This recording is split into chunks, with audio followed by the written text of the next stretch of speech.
This is a tutorial on how to fix your VISIO VUR10 sliding keyboard remote. This is what the remote looks like. It comes standard with the VISIO TV sets, and it slides open to give you access to the menus. To get into this remote, you have to take something very small, like a jeweler's. I used a flat tip jeweler's screwdriver to get into this little seam, and that seam's on both sides here. There's multiple points along this remote where the plastic tabs, if you will, or teeth grab in there. So you've got to pop those loose.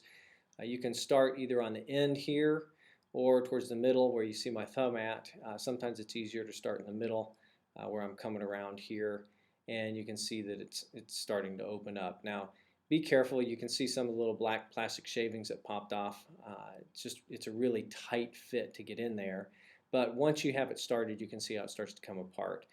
Now there's 4 along each long edge, 2 on the ends, little tabs that you've got to get around, and I'll show you the inside of that here as well. So here's the tabs. These are the ones that you need to release, so it kind of gives you a feel for where they are in the remote. Once you have one side, you can flip it back over and then work on the other side to get it out. Now this remote is pretty finicky, and it's one of the reasons that I think there's so many complaints about it. It's not real obvious how to get into it or fix the stuff that's inside. But once you have those teeth removed, you can pop the bottom away from the face. Now your rubberized keypad may fall out here, but that's essentially what it looks like. And this is the little ribbon cable that's giving everyone trouble. A lot of times you'll open your remote up and that's completely broken. In the case of my remote, it was not obviously broken, but we're trying to figure that out, and I'll show you more about that in the tutorial next. Once I had the first half off, I went ahead and slid the remote almost closed so I could access the other side and get into the teeth that I needed to access on the battery compartment. Now this was really stubborn to get apart, and I couldn't quite figure out why, and after the fact I realized that there's 2 tabs inside the battery compartment itself that were also holding this together. So not just the teeth around the edges that you're seeing me work out here, but there's 2 tabs inside. I'll show you those here. These are the 2 tabs, and they're actually inside the battery compartment. Once you take the battery door off, you can see the tabs, but you have to have all the teeth around the edges undone first before you can get that to let go on the inside. And this is what it looks like once it's released.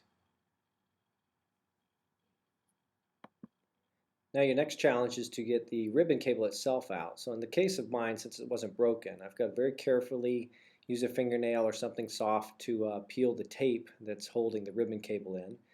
Once you pull that tape down, you just very gently pull on the ribbon cable, and it should slide right out for you. Okay, and we're going to flip the remote over and do that to the other side. So here's the ribbon cable. And the tape on this was wrapped around the circuit board, so I'm just going to go to the other side and very carefully, so I don't damage the circuit board, peel that tape up, and then once I have an edge I can get hold of, we'll pull that down and we'll just repeat the process and pull the ribbon out of the other 10-pin connector here.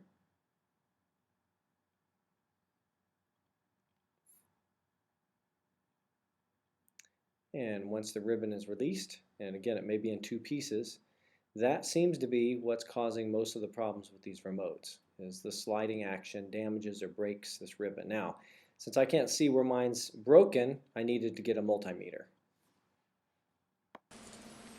Okay, so I attached 2 sewing needles to the leads on my multimeter, and what I want to do is check my ribbon cable for connectivity. So you can see that if I touch these 2 needles together, sorry it's a little blurry here, that it passes a current and we see it registers. Now I want to do that and do it across our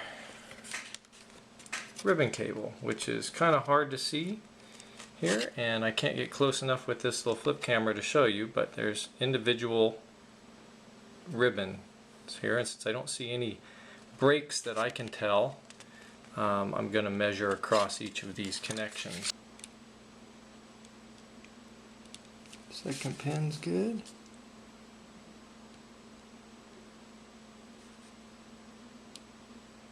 And looks like there's our bad